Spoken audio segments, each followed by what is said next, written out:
नमस्कार, मैं हूं अमित पालित। महाकुंभ में नागा आ चुके हैं और नागा जब 14 जनवरी को पहला अमृत स्नान करेंगे, उसके बाद महाकुंभ की औपचारिक शुरुआत हो जाएगी। महाकुंभ में नागा की सबसे बड़ी पहेली है। इनकी साधना को लेकर बहुत से रहस्य हैं और इनके शाप को लेकर बहुत भय बना रहता है।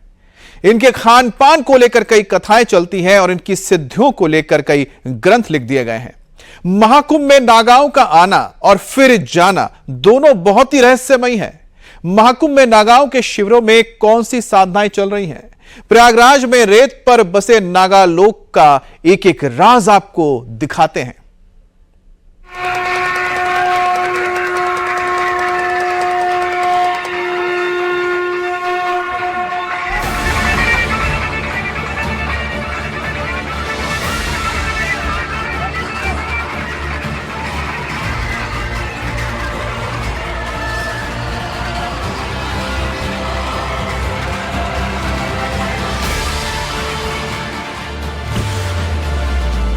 नागाओं से लोग डरते क्यों हैं? नागाओं को क्रोध क्यों आता है? क्या नाराज नागा श्राप दे देते हैं? क्या प्रसन्न नागा वरदान देते हैं? कुंभ के बाद नागा कहां गायब हो जाते हैं? क्या नागाओं को ठंड नहीं लगती? नागा साधु निर्वस्त्र क्यों रहते हैं? क्यों नागा जीते जी अपना पिंडदान कर देते हैं? एक एक सवाल रहस्य से भरा है। एक एक सवाल में कौतूहल है। जानने के लिए नागाओं के रहस्य लोक में जाना जरूरी है। लेकिन इस बीच नागाओं को लेकर कुछ और जानकारी मिली जो बेहद चौंकाने वाली थी। मसलन नागा किसी बंधन में नहीं होते। गजाननं भूतगणादिसेवितं कपीतजम्बोफलचारुभक्षणम् उमासुतं शोकविनाशकारकं नमामि विघ्नेश्वरपादपङ्कजं। गुरुर्ब्रह्मा गुरुर्विष्णु गुरुर्देवो महेश्वर गुरुर्साक्षात् परब्रह्म तस्मै श्रीगुरुवे नमः। ध्यानमूलं गुरुर्मूर्ति पूजामूलं गुरुपदम् मंत्रमूलम गुरुर्वाक्य मोक्षमूलम गुरुकृपा। नागा की कोई इच्छा नहीं होती। संपूर्ण त्याग करो, तब जाके तुम भक्ति मार्ग में संपूर्ण अनुभूति लाओगे। कोई भी संत बनने के लिए उसके मन में वैसा आता है, कुछ परिस्थिति परिवेश उसको वैसा समय में ले आता है, तब उसका मन में एक भाव आता है, मैं सब त्याग करके धर्म की सेवा करूंगा। नागा मोह माया से मुक्त होते हैं। वो क्या है, अखाड़े का ऐसा नियम है कि जैसा बालक पैदा होता है ना जन्म से, ऐसा ही यहाँ आना। इसलिए वो संसार को त्याग देते हैं। सबका पिंडदान कर दिया जाता है। 17 पिंडदान होते हैं हमारे, जिसमें 8 जन्म के पहले के, 8 जन्म के बाद के रे खुद का 17 पिंडदान होते हैं। वो संसार के लिए मृत है, मतलब नागा सनातन के प्रहरी हैं। धर्म के लिए नागा कुछ भी कर सकते हैं। तो उनके बारे में कुछ जानकारी है। आजकल अलग अलग धर्मों में बैठे हुए हैं। सनातन एक आदि अनादि नागा, ये फौज है, नागा फौज सनातन है, आदि अनादि। ये भगवान शंकर के 7 बीजों से सरंगे बरंगे जो जितने भी राजा दक्ष ने यज्ञ कराया था वो सब पहुंचाए गए थे। उसी रूप में हम लोग घूम रहे हैं सब। नागा किसी पहेली से कम नहीं है। नागाओं का रहस्य इतना गहरा है, जो भी गहराई में जाता है खुद को कम ही पाता है। ऐसी पहेली को सुलझाने, इसी रहस्य को जानने हम त्रिवेणी के किनारे संगम की रेती पर पहुंचे। 45 दिन के महाकुंभ के विशाल प्रांगण में नागाओं का संसार बसा है, जहां एक से बढ़कर एक नागा है। हर नागा की अपनी एक कहानी है, हर नागा अपने आप में एक रहस्य है। सबसे बड़ी पहेली थी नागाओं का कड़कड़ाती ठंड में साधना करना। यह रहस्य क्यों है, आप ही सोचिए। जिस 6 से 8 डिग्री सेंटीग्रेड की कड़कड़ाती ठंड में लगता है कि हाथ गल जाएंगे, तब इस छोटी सी संगम की कुटिया में बिना कपड़ों के सिर्फ भस्म लगाए ये नागा कैसे रह लेते हैं?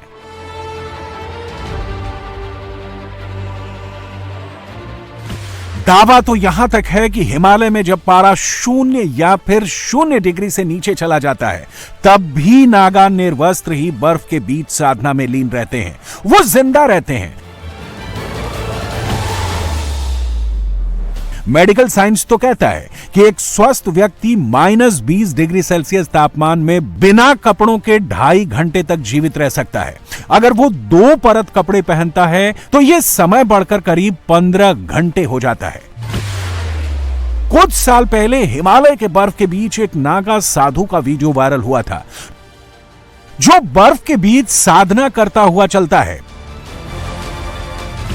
जय श्री राम का नारा लगाता हुआ दिखा था। उस वक्त भी यही सवाल पूछा जा रहा था कि नागा इतनी ठंड में बिना कपड़ों के कैसे रह सकते हैं। बर्फ में संत की साधना, फिर उसे कुछ होता क्यों नहीं?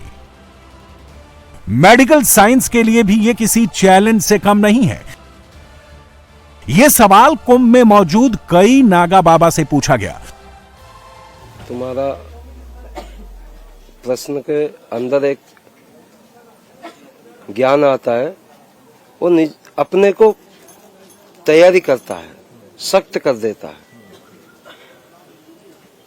क्योंकि उसमें वो बैठ के कुछ साधना करेगा। मन में मन बल को, ऊर्जा को, सबको अधिक पावर शक्ति बना दिया, तब जाके उसका साधना से कोई विचलित ना हो, उसको ठंडा ना लगे। ऐसा तो ठंडा लगता है, लेकिन मन बल और भगवान की जो ऊर्जा है, उस ऊर्जा से वो शरीर को गर्म रखता है। विज्ञान की कसौटी पर यह बात भले ही फिट ना हो, लेकिन जहां मेडिकल साइंस फेल हो जाता है, वहां अध्यात्म पास हो जाता है। नागाओं के अनसुलझे रहस्य इस बात के प्रमाण है। शरीर गला देने वाली ठंड में निर्वस्त्र नागा आखिर कैसे खुद को गर्म रखते हैं? नागा साधुओं ने बताया कि वो ताकत साधना की है, जो ठंड में गर्मी की ऊर्जा देती है और गर्मी में शीतल रखती है। अग्नि साधना, कुछ योगी अग्नि साधना करते हैं, जिसमें वो अग्नि तत्व को अपने शरीर में एकत्रित करते हैं और शरीर को गर्म करते हैं। नाड़ी शोधन प्राणायाम के माध्यम से शरीर में वायु को संतुलित करता है, जिससे शरीर गर्म रहता है।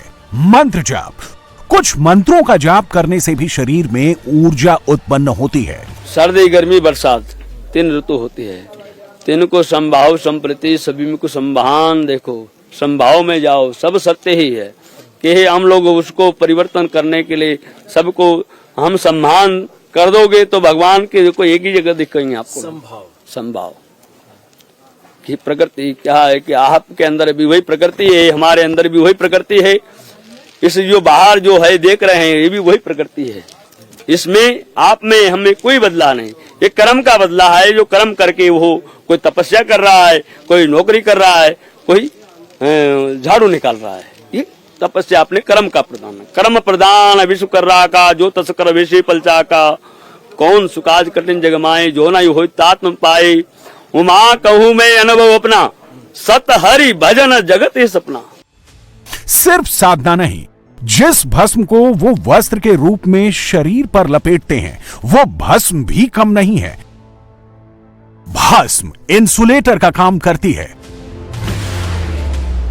भस्म में कई प्रकार के खनिज लवण होते हैं, जिसमें कैल्शियम, फास्फोरस, पोटेशियम होते हैं। भस्म शरीर के तापमान को नियंत्रित करने में मदद करती है। ये एक प्रकार का संकेत है। जैसे कोई भी देवता होते हैं, उनका एक पहचान होता है, वस्त्र धारण करना। यह हमारा एक प्रकार का वस्त्र है, भस्मी वस्त्र, जो भस्म से बनता है। इसको पहनने के बाद कोई भी दूर से देखेगा, हाँ कोई एक प्रकार का वस्त्र पहना है भस्मी का। भोलेनाथ जब श्रृंगार होते हैं भस्मी का, वो एक वस्त्र जैसा लगता है, ओढ़ लिया है कोई। ये वस्त्र पहनो तो ये क्या है, ये भस्म लगा, ये वस्त्र, ये दूसरा वस्त्र है ही हमारा, जो बस भस्म लगा कर बैठे हम लोग, दूसरा वस्त्र है हमारा ये, समझे। ये वस्त्र ये जो चढ़ाए हुए हैं। महाकाल में उज्जैन में जाते, उज्जैन में भी तो किसका वस्त्र पहनाया जाता महाकाल को, तो वही चीज है, तो वही हम लोग चढ़ाए हुए हैं, वही भस्मी। ये आभूषण है, ये वस्त्र है। जिस प्रकार आप लोग यही पैंट शर्ट जैसे पहनते हो, उसी प्रकार ये नागाओं के वस्त्र है। ये आदि अनादि से भगवान जगत गुरु शंकराचार्य जी और गुरु दत्तात्रेय जी के आदेश का पालन करते हुए ये वस्त्र धारण किया जाता। नागाओं को लेकर जो रहस्य है, उसमें सबसे बड़ा रहस्य है नागाओं की उत्पत्ति को लेकर। ये नागा आए कहां से और नागा कुंभ के बाद कहां चले जाते हैं, दिखते क्यों नहीं हैं? इस सवाल का जवाब अतीत के पन्नों पुराणों में मिला। संस्कृत में नागा शब्द का मतलब पहाड़ होता है। कच्छाधारी भाषा में नागा का मतलब बहादुर व्यक्ति होता है।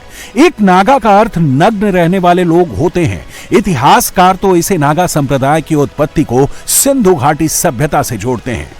मोहनजोदाड़ो में मुद्राओं पर मिली दिगंबर रूप में पशुपति की तस्वीर नागा साधुओं के नजदीक है। वैदिक साहित्य में जटाधारी साधु तपस्वियों का जिक्र मिलता है, लेकिन मौजूदा नागाओं की उत्पत्ति को आदि शंकराचार्य से जोड़ा जाता है। ये नागा पुरुष है, ये सेना है। ये जैसे कार्तिक भगवान पहले ही देवताओं के समय कार्तिक को सेनापति बनाया, गणेश को गणाध्यक्ष अध्यक्ष बनाया। इसी प्रकार सबको, जैसे शनि महाराज को न्याय के देवता बनाया। इस प्रकार मंगल है, जो आपके शरीर में पूरा में मंगल का निवास होता है कि ये धरती का पुत्र है, पृथ्वी का पुत्र है, इसके लिए इसमें मंगल का संचार हमेशा होता है। मन चंचल है, मन चंद्रमा है। छठी शताब्दी में आदि शंकराचार्य ने अखाड़ों की स्थापना की, जिसका उद्देश्य धर्म की रक्षा के साथ साथ लोगों को धर्म के पथ पर चलना भी सिखाना था। अखाड़ों में जो धर्म की रक्षा के लिए सेना बनाई गई, वो नागा साधुओं की सेना थी। पहले साधु और सन्यासी हुआ करते थे। कुछ साधु गृहस्थ के, कुछ वैरागी थे। तब धर्म की रक्षा के लिए सशस्त्र संतों की सेना की जरूरत महसूस हुई। इनके लिए जो परंपरा तैयार की गई, वो ऐसी की गई कि ये धर्म के लिए मिटने में देर ना करें। खुद का पिंडदान करने का नियम इसलिए बनाया गया ताकि वो मोह माया से मुक्त हों, सिर्फ धर्म युद्ध के लिए जीवन खपा सकें। नागाओं के इंद्र की पूजा है। नेपाल के राजा महाराजे भी पूजते आए है ना। इसलिए इस धरती पे तुमने शिव को तो कभी देखा नहीं। वो कभी तुम जैसी कल्पना करते वैसे नहीं आएंगे कि जटाओं में गंगा होगी। वो एक नागा ही उनका स्वरूप है। वहीं से सन्यास का मार्ग चला है। दत्तात्रेय भगवान इष्ट देव है हमारे। चारों दिशाओं में 4 मठ है, चारों शंकराचार्य बैठे हुए। चारों शंकराचार्य से जुड़े सब आते हैं यहाँ पे भगत। पूरे विश्व के साधु आते हैं। अपने स्वामी जी अवधेशानंद गिरी जी, उन्होंने 10 लाख नागाओं को अभी तक दीक्षा दे चुके हैं। नागा एक अग्नि स्वरूप, भगवा का कलर अग्नि जैसा होता है ना, ऐसा ही अग्नि जैसा उसका तेज होता है, इसलिए उससे डरना पड़ता है। अग्नि से खेलना है तो आपको बर्फ बनना पड़ेगा। एक रहस्य यह भी है कि कुंभ के बाद ये नागा साधु कहां चले जाते हैं। तो इसके पीछे तर्क है कि कुंभ जैसे आयोजन में भी इनका उद्देश्य तप ही होता है, क्योंकि सभी कुंभ क्षेत्र एक पुण्य भूमि है। ग्रह नक्षत्रों की स्थिति भी विशेष होती है, इसलिए इस स्थिति में साधना अधिक फलदायी होती है। यही वजह है कि हर कुंभ में नागा साधु जरूर आते हैं। और जब कुंभ खत्म होता है तो ये फिर से एकांतवास में साधना में लीन हो जाते हैं, अपने अपने अखाड़ों में चले जाते हैं। कुछ हिमालय, कंदराओं, जंगलों में तप करते हैं, जबकि कुछ तीर्थ यात्रा पर निकल जाते हैं। महाकुंभ के दौरान हमें अखाड़े के महंत मिले, जिन्होंने इस रहस्य का राज खोला।